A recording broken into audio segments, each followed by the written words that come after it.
principais objetivos desse projeto é entender como que a elite que estava instalada nas minas do século XVIII, mais precisamente onde hoje se encontra a cidade de Mariana, como que essa elite se reproduzia buscando manter o seu patrimônio. No século XVIII, muitos imigrantes portugueses vieram para essa região, principalmente buscando constituir família, bens e um patrimônio. E eles acabaram criando algumas estratégias para poder preservar esse patrimônio nessa mesma família e sem que ele fosse sendo perdido. Nesse projeto, a gente parte da hipótese de que as principais práticas que eles utilizavam para manter o patrimônio eram os casamentos endogâmicos e as vendas fantásticas.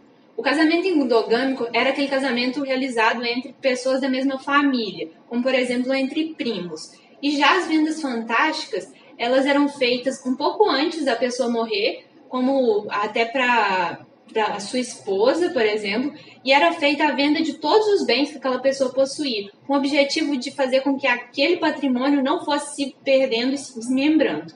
Esse termo venda fantástica, ele já era utilizado por esses homens no século XVIII. Ele não é um termo criado por historiadores para buscar entender esse fenômeno. Por exemplo, em um testamento de 1765, esse termo vendas fantásticas é citado por um proprietário dessa região. Durante a pesquisa, nós tivemos contato com alguns documentos desse período, como, por exemplo, o testamento do Maximiliano de Oliveira Leite, um dos principais proprietários dessa região, que se encontra hoje na cúria da cidade de Mariana, e essa lista de quintos, que contém o nome dos principais proprietários de escravos da freguesia de São Sebastião, como o nome de cada um dos escravos que eles possuíam. É possível realizarmos diversas análises com esse documento, como o estudo que fizemos que permitiu que a gente entendesse a constituição dessas propriedades de escravos e quantos cativos que cada proprietário possuía. Esse gráfico nos mostra como que a maior parte dos proprietários de escravos possuíam somente entre 1 a 9 escravos, que eram 80% desses proprietários.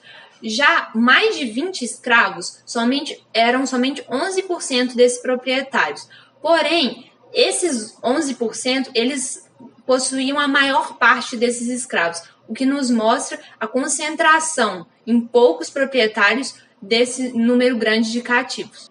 Através desse trabalho, a gente consegue perceber como que essa sociedade era marcada por uma forte desigualdade, já que muitos escravos estavam nas mãos de poucos proprietários. E eram esses mesmos proprietários que tentavam a todo custo manter esse patrimônio em poucas mãos e nas mesmas famílias, fazendo através disso os casamentos endogâmicos e as vendas fantásticas.